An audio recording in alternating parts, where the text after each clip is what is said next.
আমরা যখন আসলে একটা সম্ভাবনা দেখছিলাম যে ঐকমত্যে পৌঁছাতে যাচ্ছে রাজনৈতিক দলগুলো, সেই সময় এসে আমাদের ঐকমত্য নিয়ে এরকম অনিশ্চয়তা কেন তৈরি হলো? এখন জুলাই সনদের আইনি ভিত্তির দাবিতে আমরা দেখছি যে পাল্টাপাল্টি অবস্থানের রাজনৈতিক দলগুলো। ধস নামবে কি ঐকমত্যে? ধস নামবে কিনা বলতে পারছি না এখনই, কিন্তু এটা তো ঠিক যে যদি যেটার জন্য তারা দীর্ঘদিন থেকে উঠা বসা করলো, রাজনৈতিক দলগুলো একসঙ্গে কথাবার্তা বললো, একটা সম্প্রীতি তৈরি করলো নিজেদের মধ্যে, আবার এটা নিয়ে যদি তারা একমত হতে না পারে সেটা আনফরচুনেট। তাহলে এই জুলাইয়ের সনদ নিয়ে এত কথা বলা হচ্ছে, তাহলে কিভাবে এটা তাহলে সামনের দিকে আগাবে? সংস্কার করে করে পুরো বছরের পার করে দিল, মানুষকে হতাশ করে দিল। একটা দেশের মধ্যে যে একটা বিশৃঙ্খলা শুরু হয়ে গেল, যে সবাই আশা করছে যে এই সনদ হোক আর যাই হোক, এই প্রক্রিয়া থেকে উত্তরণ করে একটা নির্বাচনের মাধ্যমে একটা জনপ্রতিনিধিত্বশীল সরকার আসুক। তো সেই জায়গায় যদি এই ধরনের তালবাহানা চলতে থাকে তাদের মধ্যে, তাহলে নির্বাচন নিঃসন্দেহে পিছিয়ে যাবে। এবং আজকে তারা যদি এটা উপলব্ধি না করে, হয়তো তাদের এটাও একটা গেম, তারা চায় যে একটা নির্বাচিত সরকার না আসুক।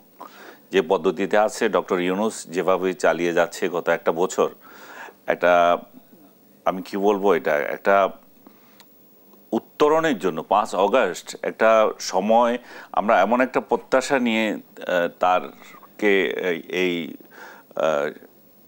দায়িত্ব দেওয়া হয়েছিল। সেই দায়িত্বটা ছিল যে জাতিকে ঐক্যবদ্ধ করে উনি সামনে এগিয়ে নিয়ে যাবেন, একটা প্রগ্রেসিভ বাংলাদেশ তৈরি করবেন, যেটার মাধ্যমে মানুষের আকাঙ্ক্ষা বাস্তবায়িত হবে। যেখানে হানাহানি আমাদের দীর্ঘদিন থেকে 54 বছর থেকে আমরা কে স্বাধীনতার পক্ষে কে স্বাধীনতার বিপক্ষে, এইসবগুলো নিয়ে রাজনৈতিক মতদ্বৈতনা নিয়ে, ইলেকশন পদ্ধতি নিয়ে একটার পর একটা হচ্ছিল, প্রতি 5 বছর পর ইলেকশনে যাব না পদ্ধতি নিয়ে যে সমস্ত কাওয়াজ তৈরি হচ্ছিল, মানুষের ভোটাধিকার বঞ্চিত হচ্ছিল, তো সবগুলো থেকে মানুষ চেয়েছিল যে একটা উত্তরণ চাই আমরা। শেখ হাসিনা দীর্ঘদিন শাসন করেছেন, উনি যাক, এখন অন্য একটা আসে। ঠিক আছে, ছাত্ররা যে আন্দোলন করছিল সেখানে তো মানুষের গণতন্ত্র উত্তরণে আসলে কারা বাধা হয়ে দাঁড়াচ্ছে? আপনি বলছিলেন একটি পক্ষ এখনো চাইছে না নির্বাচিত সরকার আসুক। নির্বাচন না হলে কি তারা বেশি সুবিধাজনক অবস্থানে থাকছে? অবশ্যই থাকছে। আপনি যাদের কথা বললেন যে জামাত ইসলাম ও এনসিপি, এটাতে বলছে যে আইনি ভিত্তি না দিলে এটাই হবে না। এগুলো হচ্ছে ভেগ টার্ম কতগুলো। দেখেন, যে রাজনৈতিক দলটা ক্ষমতায় যাবে বা যারা যাবে, তারা যদি এগুলো আসলে ছুঁড়ে ফেলে দেয় তাহলে কি হবে? আপনি বলছেন না ছুঁড়ে ফেলার মতো অবস্থা করব না আমরা এটাকে আইনি ভিত্তি দেব। এই আইনি ভিত্তি তো আছে, এখনকার যে সংবিধান সেটা তো আইনি ভিত্তিতেই আছে। তা আপনি আরেকটা জিনিস কিভাবে আনতে চাচ্ছেন? আনতে চাচ্ছেন এই জন্যই যে আপনারা সম্মিলিত সিদ্ধান্ত নিয়েছেন। আপনারা অনেক সময় সংবিধানকে পাশ করিয়ে জন আকাঙ্ক্ষাকে আপনি বাস্তবায়ন করছেন। তো ওই রাজনৈতিক দল বলতে পারে যে এইটা জনগণ চায় না, আমরা এটা বাস্তবায়ন করব না, তখন কি যাবেন? সো পারস্পরিক বিশ্বাসের জায়গা থাকতে হবে এখানে। আপনারাও একটু ছাড় দেবেন, ওরও ছাড় দেবে। আমি মনে করি এদের প্রথম প্রায়োরিটি হওয়া উচিত এখন একটা ইলেকশন, এবং সেই জায়গাতে ইলেকশন করার ক্ষেত্রে নিরপেক্ষতা কতটুকু আছে, আইনগুলো কতটুকু ঠিক আছে, এবং কোন পদ্ধতিতে আমরা ইলেকটেড হব, ইলেকশনে যাব, এগুলো হচ্ছে আসল কথা। এর আইনি ভিত্তি, ওরেও আইনি ভিত্তি, এটার কি আসে যায়? এগুলোতে কিছু আসে যায় না। জনাব আনিস আলমগীর, আমরা 90-এর গণঅভ্যুত্থানের পরেও 3 জোটের রূপরেখা দেখেছিলাম, যেটি আজ অবধি বাস্তবায়িত হয়নি। সেই জায়গা থেকে কি রাজনৈতিক দলগুলো একে অপরকে বিশ্বাস করতে পারছে না? হতে পারে।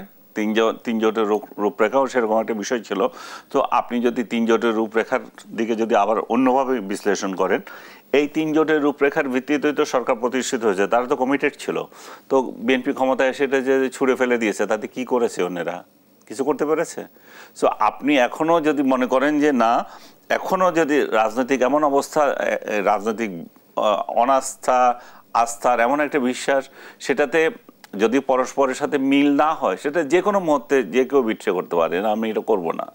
এবং সেই জায়গায় ন্যূনতম বিশ্বাসের মধ্যে যেটুকু করা যায় সেটুকুই করা উচিত। কিন্তু আমরা মামলা করব বা আমরা এই করতে যাব, এগুলো তৈরি করা মানে হচ্ছে মানুষ একটা বিতৃষ্ণার মধ্যে মানুষকে ফেলে দেওয়া। আজকেও আপনি যদি খেয়াল করেন, এই যে কিছুক্ষণ আগে আমি একটা রিপোর্ট দেখছিলাম, একটা সাংস্কৃতিক মানবাধিকার কমিশন তারা একটা রিপোর্ট দিয়েছে, দেখছি এই শুধুমাত্র এই জুলাই মাসেই আপনার 16 জনকে হত্যা করা হয়েছে এবং 51টি অজ্ঞাতনামা লাশ উদ্ধার করা হয়েছে এবং 48টি সহিংসতার ঘটনা ঘটেছে, তার মধ্যে বিএনপি ভার্সেস বিএনপি ঘটেছে 27টি। তার মানে আপনি একটা বছরের শেষ মাসে এসে এই টেনিউর ওদের এসে দেখেন যে কত মানে আইন শৃঙ্খলা পরিস্থিতি, দেশের বর্তমান অবস্থা কত নিম্ন স্তরে নেমেছে। এখন কি শেখ হাসিনা আছে, এখন কি আন্দোলন হচ্ছে, এখন কি যুদ্ধ হচ্ছে? তাহলে এই লোকগুলো যে মারা যাচ্ছে তাদের জীবন কি? আপনার যে আন্দোলনে মারা গেল, একটা সরকার পরিবর্তনের একটা আন্দোলনে মারা গেল, তাদেরকে আপনি শহীদি মর্যাদা দিচ্ছেন, তাদের এই করছেন সেই করছেন। এই লোকগুলো যে মারা যাচ্ছে, এই দেশের যে লোকগুলো মারা যাচ্ছে, এদের কি? এখন বলবেন যে না, তারা তো কোনো একটা কজে মারা যায় নাই। তো তারা কজে মারা যায় না, তা আইন শৃঙ্খলা রক্ষাকার বাহিনীর দায়িত্ব কি? তাদের এই যে বিএনপি মারামারি করছে, এর মধ্যে কি শুধু বিএনপি দায়ী থাকবে? আপনি কি করছেন সরকার হিসাবে? আপনি বিএনপির লোকজন যে চাঁদাবাজি করছে আপনি অভিযোগ করছেন, বিএনপি একটার পর একটা এদেরকে বহিষ্কার করছে। আমি বহু জায়গায় দেখছি, আমার পরিচিত অনেক জায়গায় দেখছি যে বহিষ্কারের সমাধান কি এসেছে? এটাই তো বিষয়, যে আমি বহিষ্কার করছি, তার পাওয়ার তো একদম কমছে না, তার তো ছেলেপেলা আছে কতগুলো। আপনি তাকে কেন মামলা দিয়ে জেলে দিতে পারেন না? আপনি সরকার কোথায়? সরকার ইচ্ছাকৃতভাবে আইন শৃঙ্খলা পরিস্থিতি থেকে এই অবস্থা তৈরি করে রেখেছে। সরকার আজকে দেখলাম সেনাবাহিনী আপনার বিবৃতি দিয়েছে যে তারা গোপালগঞ্জে যে সহিংসতা ঘটনা ঘটেছে তারা সেটাতে ওইভাবে ইনভলভ ছিল না। তাদেরকে যারা একটা রাজনৈতিক দল, যারা একটা নিরুপায় হয়ে গেছে, তাদেরকে রক্ষা করার জন্য এটা করেছে। কিন্তু যা ঘটারটা তো ঘটে গেছে। সেনাবাহিনীর ইমেজ সারা বিশ্বে চিত্র প্রদর্শনীর মাধ্যমে দেখানো হচ্ছে যে বাংলাদেশের সেনাবাহিনী কিভাবে তার নিরীহ জনগণের উপর করছে, মানে অ্যাট্রোসিটি চালাচ্ছে। এবং সেটা এরাই আবার শান্তি রক্ষী বাহিনী হিসাবে সারা বিশ্বে কিভাবে কাজ করবে। তার মানে কি, একটা ঘটনা দিয়ে আমরা আমাদের রাজনৈতিক সিদ্ধান্ত, আমাদের সরকারের সিদ্ধান্তের মানে সরকারের ভুল সিদ্ধান্তের কারণে আমরা সেনাবাহিনীর গায়ে কালিমা লিপ্ত করছি। এবং সেনাবাহিনী যদি বলে যে আমরা বাধ্য হয়েছি এটা করতে এবং আমরা একটা রাজনৈতিক দলকে এবং এমন সহিংসতার মধ্য দিয়ে তাদেরকে উদ্ধার করতে, ঠিকই আছে। কিন্তু যা ঘটে গেছে সেটা কেন ঘটেছে সেটার পেছনে কে যাবে? কেন দরকার হয়ে গেল গোপালগঞ্জে যাওয়ার? কেন দরকার হয়ে গেল মারামারি করার? কেন এই জবাবদিহিতাগুলো আসলে কে নিশ্চিত করবে? সেটাও নিশ্চয়ই প্রশ্ন সাপেক্ষ।